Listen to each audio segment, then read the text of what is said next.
It's time now for Back Pages tonight here on Sky Sports News, bringing you a first look at the sports stories in the morning's newspapers. And joining us are the Mirror's chief football writer John Cross and the Sun's football reporter Jack Rosser. Welcome along to you both. We'll hear from you shortly. Let's quickly run you through the Back Pages as we have them so far. So The Guardian carries Thomas Frank's claim that the Spurs hierarchy will give him time to get things right because, quote, they're intelligent people. They also cover Ben Stokes preparing for the second Ashes test and the big story in F1 as Red Bull apologised to Kimi Antonelli. Jack's paper, The Sun, covers all of those stories too. On the left-hand side of their back page, they also look ahead to Manchester City's game at Fulham, with Pep Guardiola urging Phil Foden to stay at City long-term and become club captain. And John and his colleagues at the Mirror cover the Tottenham talk as well. And on the right-hand side, they have words of support for Alexander Isak from his Liverpool teammate Alexis McAllister. Ben Stokes dominates Telegraph Sport as at the top they tease a look behind the scenes of Super Sunday right here at Sky. And at the bottom they have Gary Anderson saying McLaren owe Lando Norris an apology for what he calls 55 seconds of tactical failure.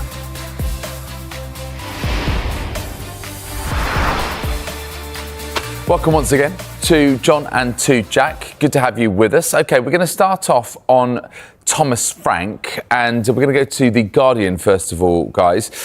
So they're intelligent people. Frank feels Spurs owners will give him time to build success. Obviously, this is after their very disappointing 2-1 defeat at home to Fulham, having gone 2-0 down inside 6 minutes. John, I'll come to you here. It seems like Thomas Frank, feels he's got the backing of the powers that be. Is that confidence misplaced, or do you feel that he does feel he will get more time? Yeah, I think he's talking up. Well, David, he took a bit of a pot shot on Saturday night, didn't he, at the fans, and now he's bigging up the owners, basically. I guess we should recall that it was more of a Daniel Levy appointment, wasn't it? So I guess he's kind of still got to kind of convince the sort of the new regime, if you like, the new hierarchy. Of course, they've been there for some time. But also, I think much more importantly than the owners, he's got to win over those fans. I mean, I've done a comment piece inside saying that basically I can't believe how naive he was to question the kind of Tottenham fan loyalty and sort of kind of question whether they were true Tottenham fans after they booed Vicario after his mistake and then in the minutes that followed. I do think it's such a misstep from a manager when you start taking on the fans. Listen, you can kind of, as Thomas Tuchel did recently, sort of kind of say, we need the fans behind us a bit more. They need to make a bit more noise. But you start getting into true Tottenham fans, whether you've got the backing of the owners or not, it doesn't really matter. Because in my view, always the fans take the ultimate decision, simply because if they're not having you, they'll make it very, very difficult for you. I must say, I think the week that he's had has been an absolute disaster. Arsenal put 4 past them. PSG, and I must say, I do think he was, flattered by I must say, I think some of the sort of kind of the reports and generosity, perhaps in sort of kind of reports of that battering. They conceded 5 against PSG, and then I'm watching him being interviewed on TV afterwards, saying that it was positive performance, better. Well, PSG are not even at their best yet, and then they lose at home again to kind of this time Fulham. And these are really difficult times. I do think they'll give him time, David. I mean, for example, if they lose at Newcastle, which wouldn't be, the biggest shock in the world, do I think they'll take action? No, I don't. I think he deserves time. He should get time. But I don't think that time will be forever. And I don't think that patience from the fans or indeed the owners will allow him to kind of carry on this losing run and sort of kind of bad sequence for too much longer. Yeah, look, we're having a look at the back page of the Mail here. So Thomas Frank, I'm safe, and I think this is the thing, isn't it? That that there are different sides of it. There are fans who still feel that Thomas Frank is the right appointment, and that having had Ange Postecoglou before, to have someone who plays a little bit more moderate form of football is the right kind of appointment with the squad that they have at his disposal. What about this whole idea of tactical confusion, though, Jack? Because is it on the players to understand it better, or is it on Thomas Frank to put his ideas across better? I think it's a bit of both, really. There's the piece there that we've got on the back of the Sun tomorrow, that there are some in the Tottenham squad that aren't quite sure what they're supposed to be doing in games. They plan all week for a certain thing, and then very late before kickoff or extremely early into a game, that's thrown aside, and they're doing something very different, which is not making many Spurs players very happy with that sort of situation. I think there'll be some sympathy towards Thomas Frank from managers, and that these are professional football players, and whether it's incredibly precise details, they should be able to read a game, know what to do, know what needs doing. The best teams can do that, react to situations in front of them. But a head coach's main task is to get the players in the best position to win a game. And if you're chopping and changing like that and moving things around at the last minute, abandoning what we would imagine are well-laid plans, then that's going to sow doubt in the mind of a number of players. They might not be quite as committed to what they're doing if they're not sure whether their manager's committed to it or convinced by it at all. It's a really difficult one, because I don't think the football we've seen from Tottenham all season, this sort of ponderous, slow, not very adventurous football, is what Thomas Frank really wants to do. His best Brentford teams were direct and quick and dangerous, and while they were pragmatic for the most part, they were still exciting to watch. It's not what we're getting at Tottenham. And yes, he's been shorn of players like Kulusevski and James Maddison, but there are talents there that just aren't being used to their fullest. I think fans have every right now, when they're being asked. I've got friends that go to Tottenham games that paid £70-80 for tickets to the Chelsea game recently, and watched them put in an utterly woeful performance. There would have been tens of thousands that did the same at the weekend for a London derby against Fulham, and they go out and they're 2 goals down within 6 minutes. I think fans, when they're paying that much in, have the right to get these views across. However they do it, it's something that's commonplace across so many grounds now. Booing, it's not great. It seems to happen at half-time from one set of fans. Whatever's happening, it could be somebody at the bottom of the league losing to Man City, and a few fans would boo. It's a reality of football nowadays, considering how expensive it's become, and it's something that Thomas Frank is going to have to handle on top of all this confusion with the players and with what they want to go and do on the pitch. It's a relatively new situation for him, really. He had such a good culture and connection with the Brentford fans. He had so much credit in the bank with them that you'd feel if it was in the last few years at Brentford and he decided to call out the Brentford fans, they'd listen to him and appreciate that and appreciate what he was saying and take it on board. But when you're doing it to a fan base that you have no credit with, it puts you in an incredibly difficult position. And I agree with John, really. The board might want to give him time, but intelligent people aren't going to ignore a fan base screaming for a manager's head for week on week on week, and that could be what breaks him eventually. Let's turn our attention to Manchester City, and in your paper, Jack, on the left-hand side, Pep's Phil Skip Hope, this ahead of Manchester City's trip to Fulham. John, I wonder, I mean, Phil, the press conference that he held was blink and you missed it, really. It was only a couple of minutes long. Pep was in one of those moods, I guess. But this was interesting, wasn't it, on Phil Foden, hoping that he can stay his entire career at City and could be a future captain. Do you think he is captain material, Phil Foden? Does he have the kind of leadership qualities that you would want in a captain? Yeah, I like him. I must say, I do think he's got something to offer in leadership. I mean, it's strange, isn't it, how we perceive players. You know, basically when a couple of Arsenal players are missing, they hand the armband to Bukayo Saka, and people I speak to sort of say there is a sort of kind of captain for club and country, in the making, in waiting, and basically that's sort of kind of from within. And I think Phil Foden, if you speak to him, I think he's kind of really gets the club, gets the culture of the club, gets what Man City is about.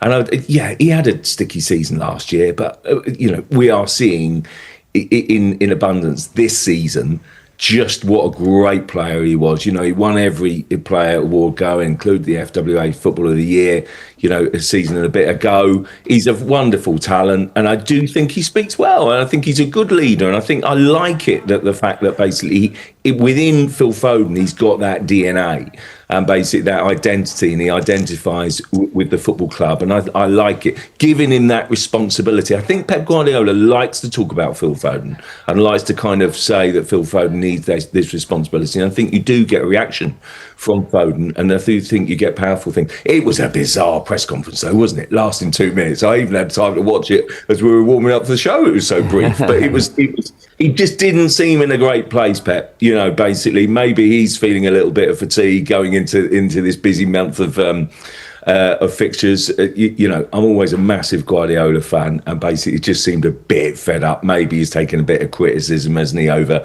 or the club has, about the sort of Donnarumma going down, sort of kind of, which Fark didn't like, and things like that. But he didn't seem a particularly happy player. But maybe he spoke a little bit afterwards, but he didn't seem particularly happy in front of the cameras for reasons I don't understand. I'm looking forward to the game. I'm doing that game at Craven Cottage. That'll be a real test for City. Yes, especially given Fulham's win at the Tottenham Hotspur Stadium, as we were saying. Jack, what did you make of Pep in this kind of mood? We know that he can sort of be bristly a little bit. He's sometimes very, very short with his answers. Does that speak to a sort of a wider malaise? Are there issues there that you think are a little bit more deep-seated with Pep?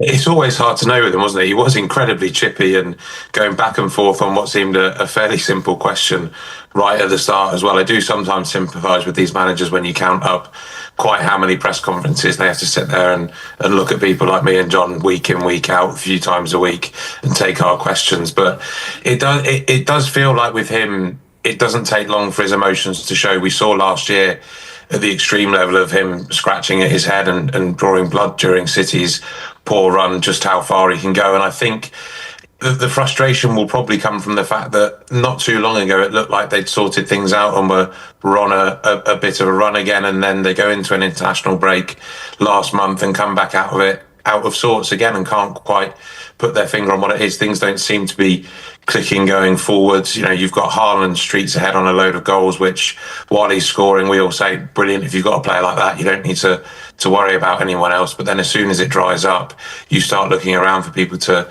stick their hand up and chip in with, rising up to double figures in goals across the season. It doesn't look like they've got, outside of Phil Foden, anyone that's capable of doing that at the moment. I think that will be his ultimate frustration, especially when you look at a title rival in Arsenal, who, albeit couldn't get past 10-man Chelsea at the weekend, but have been playing with such ruthless efficiency for the majority of the season that any slip-up City have is going to be punished by Arsenal. He will feel that frustration at maybe a gap widening through their own fault, really, problems they're creating on their own. He made some bizarre decisions in the Champions League last week and was punished for that. And I think he will know more than anyone just how damaging the spell over Christmas is. It's an incredibly sapping spell for a number of clubs. How sapping it can be, how damaging it can be for a title run, regardless of what we know City are capable for when it gets to the home straight. And I think that frustration that things aren't quite right going into this incredibly crucial period, that things aren't quite there, that's what will be digging away at him, and it never takes too long for it to break the surface with Pep. Yeah. Okay, thanks for the moment, chaps. We're going to take a quick break, and when we come back, we'll look at more of the sports stories in the morning's newspapers. The Times has a story ahead of next summer's World Cup, in which it's claimed that VAR could start making calls on corners. We'll take a look at that in just a moment.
pages tonight. Welcome back to You at Home. Welcome back to the Mirror's chief football writer, John Cross, and the Sun's football reporter, Jack Rosser.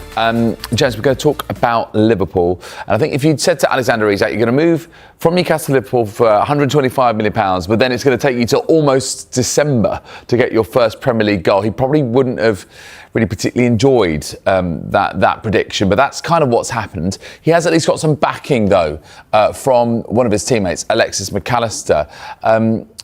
This is in your paper, John, the Mirror, on the right-hand side. Mac knew Isak was amazing. Well, yes, I mean, he's clearly a talented player, but why do you feel it's taken him this long? And was that goal that he scored, the first goal against West Ham, a bit of a turning point, do you think? It's got to be, isn't it? I think, to be honest, it's kind of got to start afresh, really. £125 million price tag, and we've yet to see him at his very, very best, I think. So that's the sort of the frustration. I think he has been clearly a wonderful striker for a couple of years, dominated in the Premier League. I must say, I do love Isak. I love watching him play. His finish was sublime. It was brilliant. It was a glimpse of the old Isak, but the old Isak at his best. Glides across the pitch, links up play.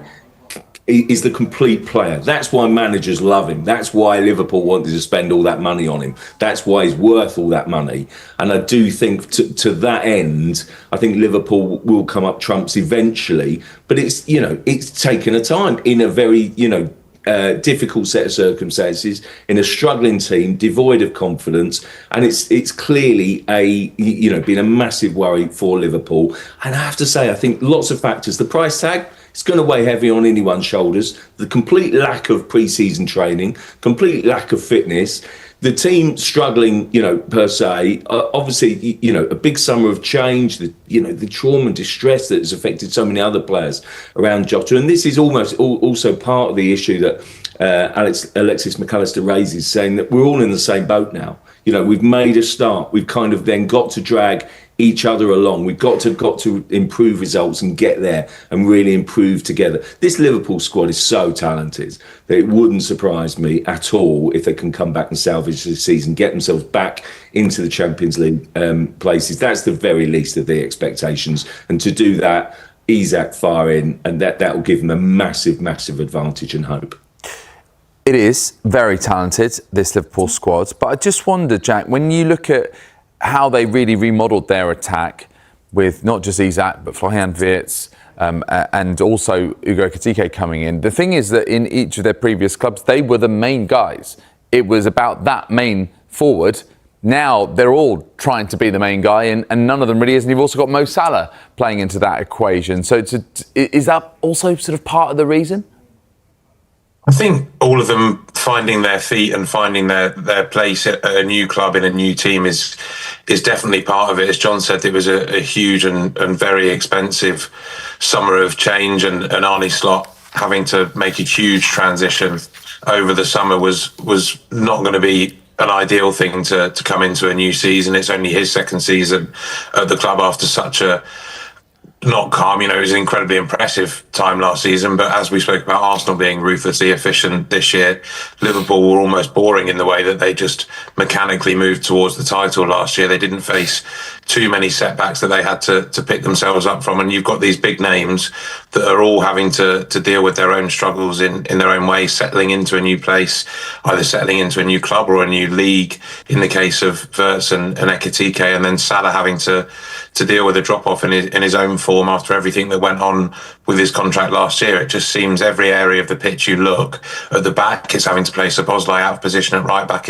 Gomez did better there when he was brought in against West Ham. I think that's another caveat that we do need to include, that they were playing against a dreadful West Ham team who would have been quite generous hosts. What's that, Alexander? You need a goal? Yeah, we can sort that out for you. That sort of really roll out the claret carpet for them and get them going again. Following up is what's going to be key, because we've seen from them this season that a couple of them can put in a performance. Wirtz has struggled and then done it in Europe, and then taken a step back again when they've come back in games down the line. We all thought they cracked it when they beat Real Madrid and then continued to fall off again. So moving forward, they've got plenty of games now to keep that momentum going, and the pressure will be on them to stand up and prove why they were worth these huge fees, that even in these trying circumstances, eventually they can show their talent and make a good season out of this and make a good fist out of this first season. Let's turn our attention to VAR. This is in the Times sports section. Friend of the show, Martin Ziegler, has written a piece saying that VARs are going to be ruling on corners at the World Cup. John, a simple question. Why? Oh, David, Ziggs loves a VAR story, as you rightly point out. A friend of the show and an absolute friend of VAR stories, to be honest. He's absolutely cracking journalist, Ziggs, and always does incredibly well on sort of IFAB, the sort of rule makers and basically sort of VAR developments. And this one is really interesting. So they're going to trial the award of corners and indeed second yellow cards at the next World Cup, and basically see where they can make that improvement. And I would stress it's a trial, and they have basically been given the go-ahead, according to Zeeds, to trial it at the World Cup, and therefore, if it's a success, we might see it in the longer term in the Premier League.